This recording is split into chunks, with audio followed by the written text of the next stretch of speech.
Good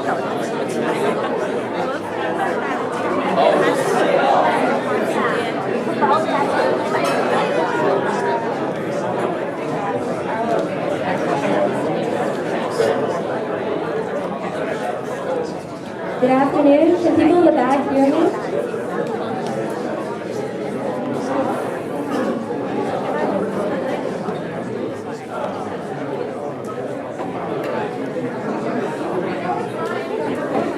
So we're going to get started very shortly. If people could start making their way up to the seats. We've got a lot of empty seats up here in the front.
There are still many seats up front. If anyone wants to file in some of these seats in the front row.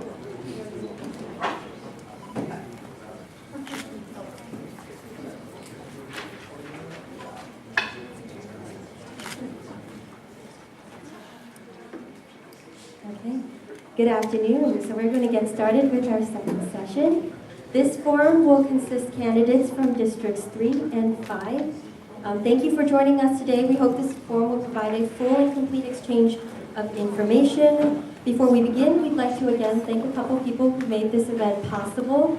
And first, that is the Chinese American Parents Association of Howard County and the Howard County Chinese School. Thank you to all the volunteers here, and most importantly, thank you to all the candidates for being here and participating today.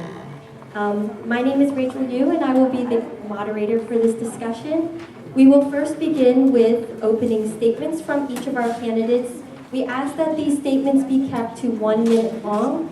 Our timekeepers up here will give you a signal for 30 seconds left and when time is up. Next, we will move on to general questions for each of the candidates. Each answer will also be limited to 1 minute. Afterwards, we will have an opportunity for audience members to ask questions. Audience members, we ask that if you have a question, we have index cards up in the front table, and that you write them down and give them to one of our volunteers who will be walking around. Afterwards, we will go to closing statements, which will be 1 minute. So, without further ado, we'd like to start with opening statements, and we'll start with Mr. Harooj from this side.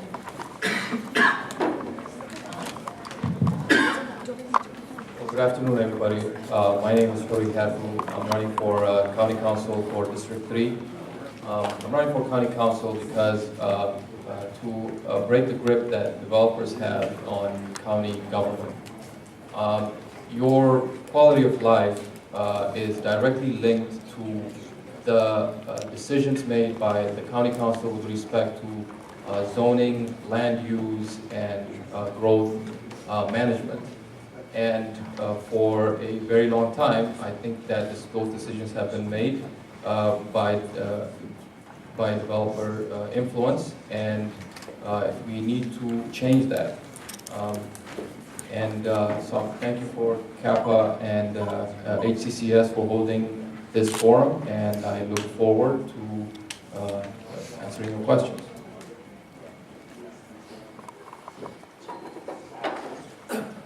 Good afternoon. My name is Steve Hunt. I'm running to represent District 3 and serve Howard County on the County Council. I run quite simply to serve my community, my district, my county, and the people who live there. It's a journey I started 10 years ago at a local level as a PTA parent but then taking it to a county level, working with our current county council member, Jen Raza, dealing with issues ranging from development to education to the economy to governance. And what I look to do as a member of the county council is leverage the experience I've gained through the 10 years of serving our county, along with my 25 years in the private sector, to help improve how government serves its people, how we deliver those services that contribute to the quality of life that we all enjoy here in Howard County. We have a lot of issues here. We'll talk about them today, many of them. But I believe with the right leadership and the right individuals in those 5 chairs, along with county executives, state's attorney, and others, that we can be a successful county. We can continue our progress. And I thank you for having me. Hi, my name is Greg Jennings. I'm running for County Council District 3. I want to thank our host for what's been a very wonderful forum thus far. Hopefully we won't mess it up. I am running for a variety of reasons, but I think first and foremost, I'm a brand new father. I have a 2-month-old baby girl. She's my first, and I think that experience having children changes you and changes the way you think about things. I currently work as a Baltimore City prosecutor. Before that, I was the chief of staff in Annapolis, so I know how to make tough decisions and I know how to get things done. I'm committed to making sure that our schools are the safest. We had yet another school shooting that happened in Santa Fe. I know that all of our parents here in the audience, as well as students, are concerned about the safety of our schools. As a prosecutor who's convicted people of gun crimes, I'm somebody that can make a difference. I want to do more to bring down the cost of child care, and I'd also like to do more to increase our school construction, because we have a lot of issues, especially in District 3, with school overcrowding. My name is Greg Jennings. Thank you so much. I'm honored to run today. Thank you, Rachel, and to our timekeepers. My name is Christiana Rigby, and I'm running for the Howard County Council in District 3. I was born and raised here. I'm a full product of Howard County Public Schools, from Appleton Elementary all the way up. I have over a decade of experience in organizing coalitions and communities and really working to build consensus so that the community's voice is represented at the decision-making table. If you look around this room, you'll see a lot of moms. You'll see that women outnumber the men in this room, almost by 2 to 1. And that's because moms are involved, but we're missing from the decision-making table. And that's another reason that I'm running, because I think that representation matters. I'm committed to our community. I've been endorsed by Howard County's teachers, and I'm looking forward to chatting with you all more. Good afternoon. I'm Jim Walsh. I'm running for Howard County Council in District 5. I want to thank the Chinese American Parent Association of Howard County and the Howard County Chinese School for the opportunity to be here this afternoon. By way of introduction, I'm an attorney. I've been practicing for 35 years in Maryland. I've been practicing 23 years in my own practice here in Howard County. I'm also a CPA. I've served 10 years on the Howard County Board of Appeals. I served on the Howard County Charter Review Commission. I'm familiar with Howard County government. I'm very familiar with land use issues, which are always a hot button issue in Howard County, and this year is no exception. I have the experience in legal, tax, and government to get things done and get things started on day one. And I thank you for the opportunity to be here this afternoon.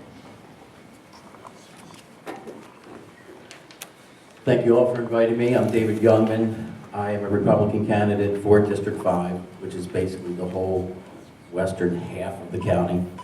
45-year resident of Howard County, went through the public schools, graduated from Mount Hebron, and my kids, I have 2 kids that have gone through the Bushy Park, Glenwood, Glenelg schools.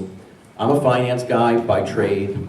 I spent 15 years in executive finance positions in the healthcare industry, and have a long background in finance, budgeting, contracts, legislative affairs from that career.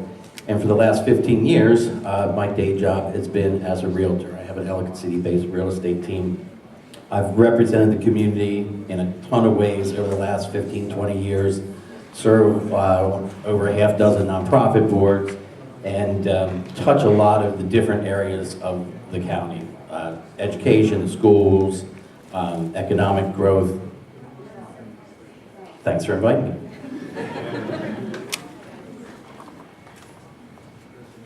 Hi, my name is China Williams, and I'm running for County Council, District 5. Does anybody in the audience, are you curious about why my name would be China?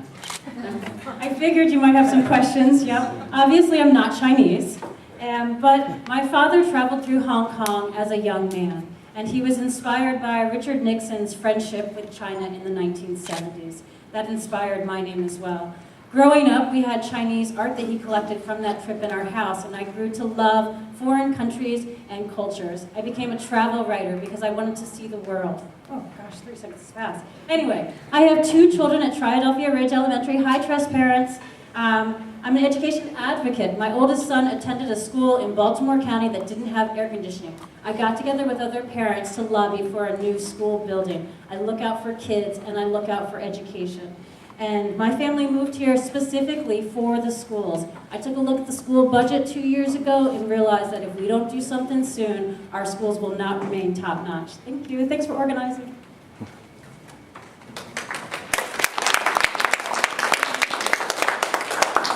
All right, thank you, candidates. Now we will begin with the general questions. The first one is, what would be the one major difference between you and the current council representative from your district if you were elected? This time we'll start with Mr. Hunt and work our way down left of the table. Thank you. Really, that's a hard question because I've worked with Councilperson Terraza for, like I said, almost 10 years, and I think we're pretty well in sync on a number of issues. I guess the big difference is I'm from North Laurel.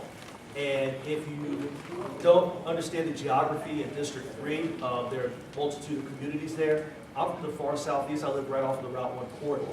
One of the things I've been passionate about for the past 10 years is Route 1 revitalization, especially the far southeastern part of the county.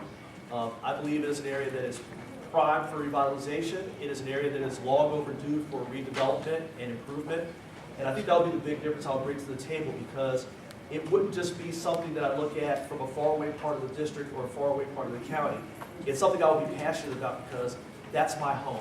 So I think the passion I would bring towards that issue and other issues as far as our school, we have our local schools are Title I school. We have schools in our district that have a high number of farms population. So I think those are the issues I'll bring to the table with those experiences.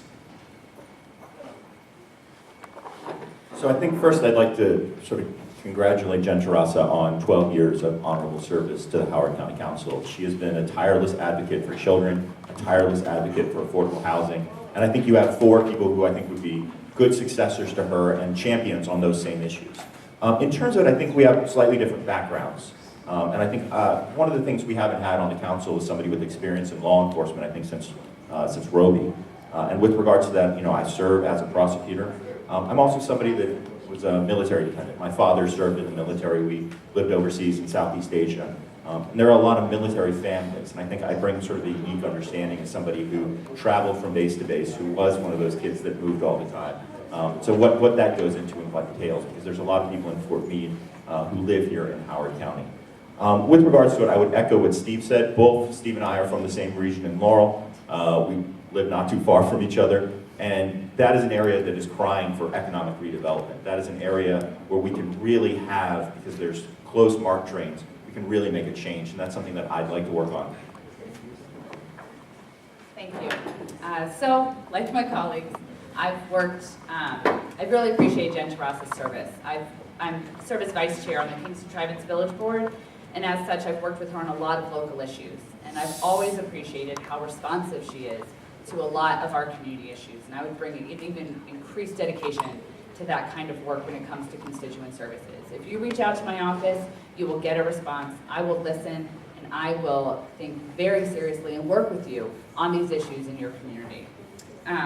My background really comes to reducing poverty and also work on environmental policy. And those are areas that I've helped support Jen in because I'm a little stronger in those areas, and she has some areas that she's strong in as well. But we really need to work on reducing poverty in Howard County if we're going to really move our schools and our community forward. Again, I'm Jim Walsh, running for Howard County Council District 5, which is western Howard County and part of Ellicott City and part of Fulton and Highland areas. I want to thank Greg Fox for the outstanding service that he has done for 12 years representing the interests of the people of District 5. I think it's fair to say that it's more a difference of degree. I don't agree with Greg Fox on everything. I don't agree with my wife on everything. So it's not surprising that there is not 100% agreement on certain issues. For example, during the recent APFO revisions were before council, I testified in favor of the APFO revisions, even though Greg was, for the most part, opposed to those.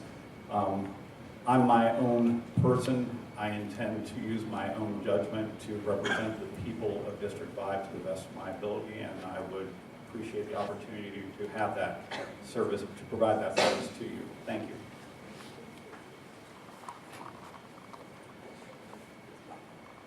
I would be replacing Greg Fox from District 5, and Greg's been a tremendous council person. It's tough being the only person from one party on the county council. But I think the biggest difference between Greg and I is I'm much closer to the people in the district. It's not as much of the policies as it is. I will be, I believe, much more accessible, much more transparent. Anybody wants to come talk about an issue, I love sitting down talking about an issue. Poor Jean met me for lunch a few months ago, and I was there with her for 3 hours. So I think accessibility is probably the biggest difference between Greg and I. So I'm China Williams, and I'm in District 5. Greg Fox is the current representative. It's definitely not easy being a council person. And he balances a full-time job and isn't always there at 4 or 5. 5 feels ignored. When we reach out to Greg Fox through redistricting and through mulching and through APFO, we don't always hear from him. As a former PTA president, I basically ran the constituent services for my community. If my community had an issue, they came and talked to me about it, and I helped them figure it out. I would do the same for District 5. I would help them, I would listen to them, I would find answers for them, and I would explain the bureaucracy and how to navigate the government for them and let them know they have a friend in the council. Thanks.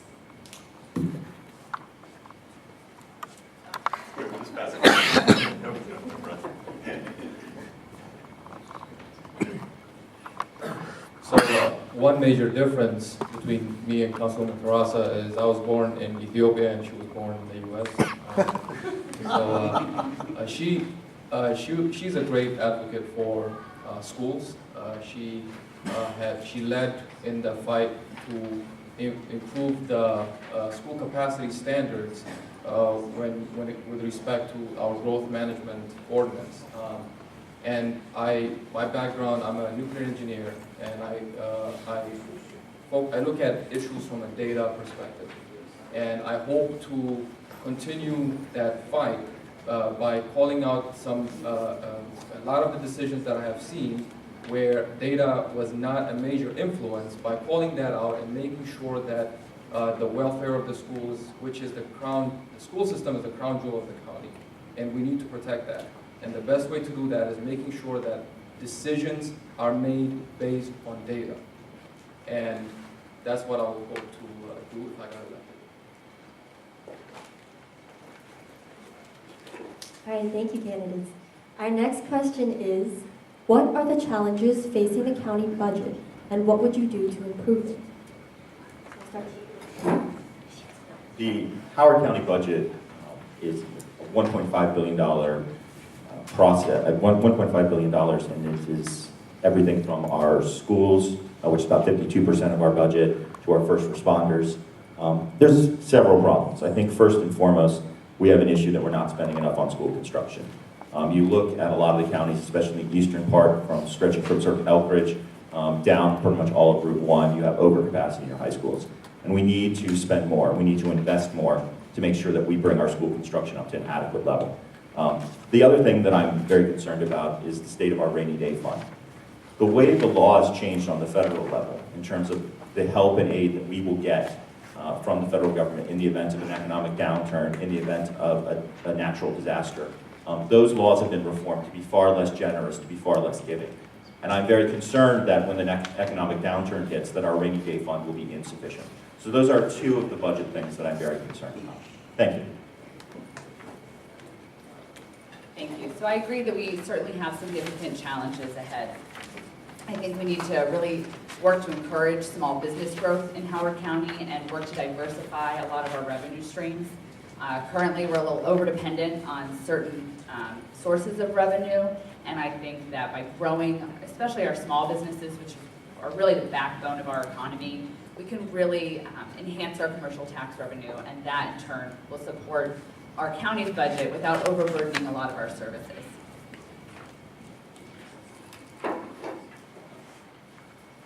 The Howard County budget is approximately $1.75 billion a year. Howard County has the highest average property tax bill of any jurisdiction in Maryland. We have the highest local income tax rate allowed by law in Maryland. There is no room to increase taxes further. And I'm going to, for the record, let me tell you, Howard County government is not Santa Claus. We're going to hear a lot this afternoon about how more spending is going to solve all our problems. But we don't have room to increase spending. Baltimore County and Arundel County both have significantly lower tax rates than we do. And then think about it. If we are the wealthiest county in Maryland, which we are as a function of average income, the need for government services should be lower, not less. We are definitely doing something wrong. We are overspending. We are not spending in the proper areas. Thank you.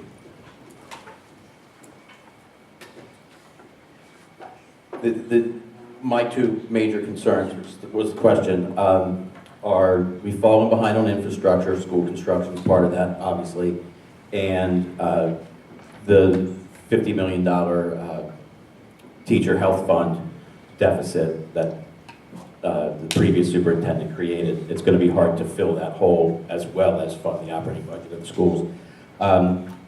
Revenue growth in Howard County is slowing down. It's not as steep of growth as it was in the 90s. And with APFO and reducing development, it's going to be even tighter for the next few years. So we need to stop rezoning residential or commercial properties to residential. We need to get commercial stuff built so we can bring jobs in, grow our tax base with folks that don't come service dependent on schools and other county services. Thanks. Yeah, our budget is we've got some growing pains in this county. We've grown very fast, we have a lot of population, a lot of people. I'm part of the problem. I moved here for the schools, and we're taking services. We have an aging population. Because of changes at the federal level, we're not bringing in as much revenue. There have been reports by the county that say that we should look to increase the transfer tax and the impact fees on new development. There was a proposal at the State House level. It didn't go anywhere. So we have some options. It just doesn't move forward because the political will isn't there. I think just keep in mind, when people talk about Howard County having the highest tax rates, that is both tax rate and assessments. So if you look to other counties, look at those two factors to compare those numbers. That'll help give you a better context of what people are talking about.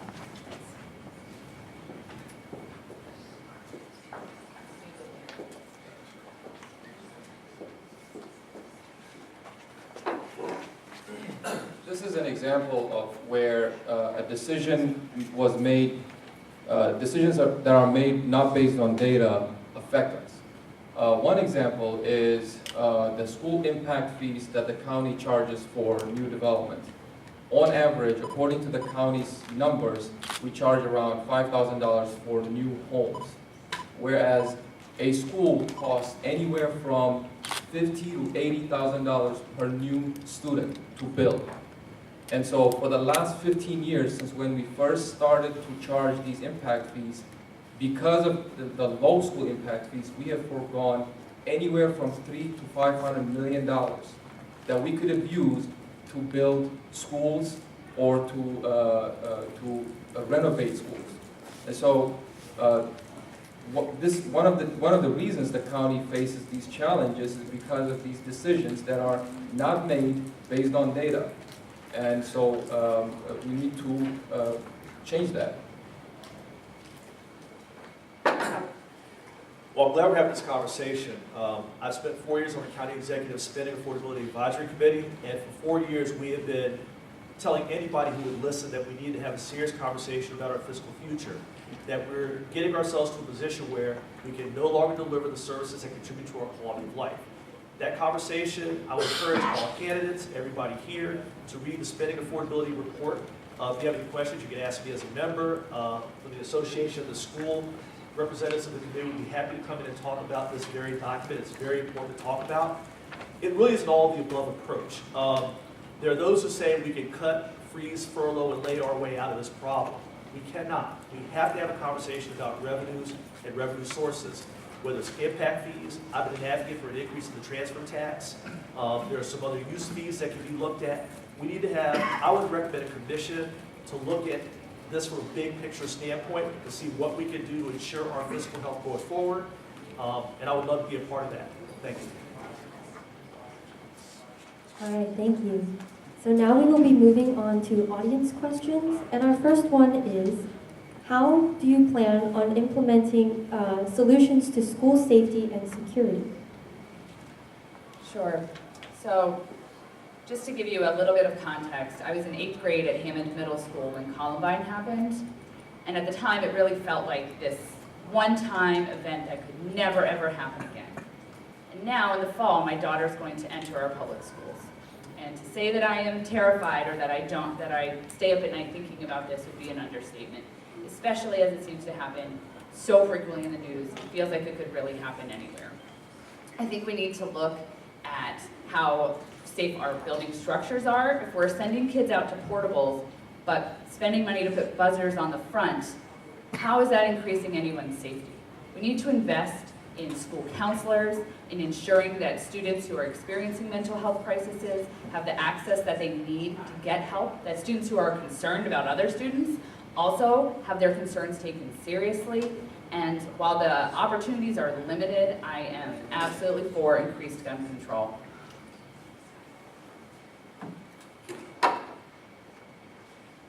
I don't disagree that we need more counselors in our schools, but that's a longer-term solution. We need to do something now. We are blessed that we haven't had such incidents as what we had in Parkland or Santa Fe and Howard County, but we're kidding ourselves if we think it can't happen here. It can happen here. That's why I propose that we invest in using best available technology, reinforcing windows and doors, monitors, real-time security cameras that can be accessed by both the police or on site, and others real-time systems that we can use the technology to make our schools safer right now. And I also have proposed that we do this through a private foundation to be established. One, because deductions to the private foundation will still be fully tax deductible, which is not the case with the recent federal tax laws. Thank you very much. I think we all agree that we need to better secure the actual buildings. And frankly, I think that's a state and county obligation. But you know, you gotta look at this like effective crime fighting or effective, I mean, this is domestic terrorism to a large extent. We don't want to call it that, but you need to figure out who's in the threat population. And the teachers tend to know, the counselors know, the other kids need to know, and then we have to have more formal ways to intervene and engage those kids. They become victims themselves once they shoot up a school.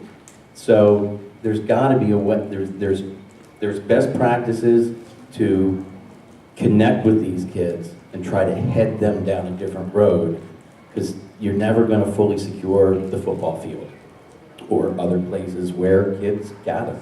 Thanks. I think that small class sizes are one of the best ways to ensure safety in our schools. The teachers know who the students are who are isolated, ostracized, and potentially violent. And then they need tools in order to refer those children to services. We need safe buildings for sure, but we can't turn our public schools into fortresses. They should be nurturing places where we educate our children. And we need to make people who are violent less capable of destruction. We need serious gun reform at the state level and at the national level. It's time.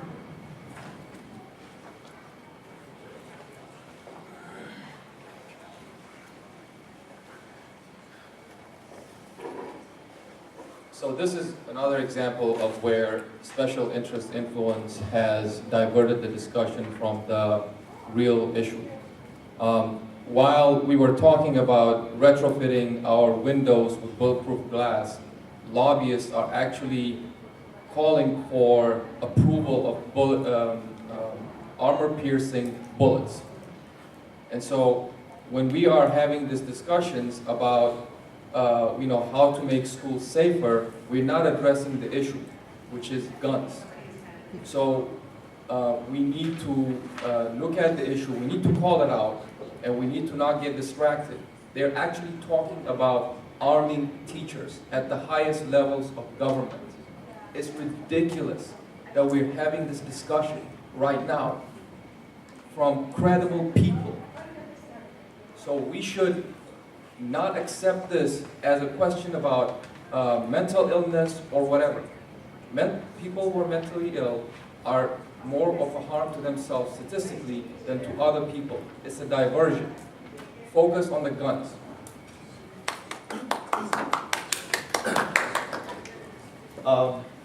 Friday morning, my daughter's middle school had a lockdown drill hours before the El Paso shooting. Over the weekend, my son informed me that his elementary school has had 10 lockdown drills since Parkland. Think about that. This is what our children are now having to deal with. I was shocked when the one student was on TV and they asked, "Were you surprised?" They said, "No." That's not the world that we should live in. That's not the world we should be raising our children in. Period, hard stop. As far as ensuring safety in our schools, more in the way of safety resource officers, I disagree with the idea of sitting in armed police officers. They're not trained on things like restorative justice, dealing with diverse populations, and so forth. We need to increase technology and use technology to further secure our schools. I've actually talked to Mr. Walsh about his proposal. There's some intriguing things there. But a bigger issue is the gun lobby and the gun culture in our country. It's horrible that you can't send your kid off to school not knowing whether or not they're going to come home. But the same thing is true for rock concerts, or going to Bible study on a Wednesday night, or going to church on a Sunday afternoon, anywhere. So we need to do something about that. Gun safety reform now. We have to do it. Thank you. I would echo a lot of what's already been said on this panel. The issue is the guns. I mean, I think almost everyone up here is parent, and they talk about the terror that they're feeling. I definitely support efforts to increase the SROs. I would echo what other people say, that I don't think turning our schools into a prison makes a lot of sense. We need to invest in the crisis intervention teams and things that prevent this from happening. But at the end of the day, the most important thing we can do is advocate for common sense gun control. And right now, we have a county executive who stood on the floor of the Maryland General Assembly and said he wasn't sure if requiring licenses for firearms was constitutional, who fought against banning large magazines, which are the things that trigger these mass shootings. So we need, at every level of government, to elect individuals. And that's why not only am I running, but I'm proud to support Calvin Ball for county executive, because he's a candidate that believes in common sense gun control. Thanks. Thank you for your responses. Our next question is, should the county council and zoning board consist of the same members? Why or why not? I believe that the council should serve as the zoning board. The council members are elected to represent the people of Howard County. Planning and zoning is always a hot button issue. I think it would be irresponsible for the county council to delegate that authority to an appointed 5-member panel. And I think we have more accountability by having elected officials serve as the zoning board as well as council members. Thank you.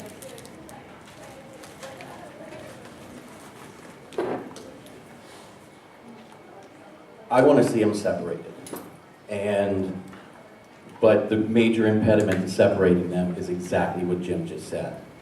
The county council is directly accountable to voters. This is not something you can delegate to 5 appointed people. They're just one more step removed from the stakeholders. But I want to figure out a way. Because, and it's not as much the politics of development for me, it's the fact that communities can't go to their county council member and talk about zoning matters and get advice and get guidance. The way it's set up right now, if I'm your District 5 council member and you're concerned about something that could at some point be in front of the zoning board, I can't even discuss it with you. I need to be your advocate.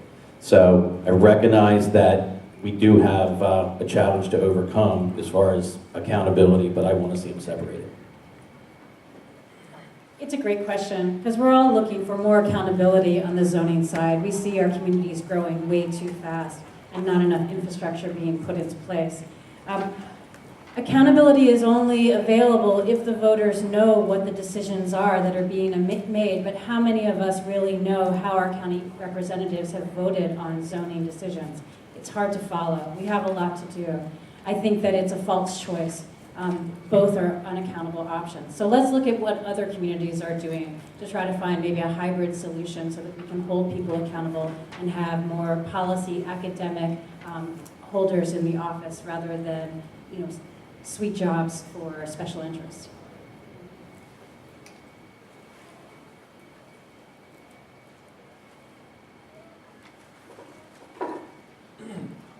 I do believe that they need to be separated, but it's not just the zoning board that needs a reform.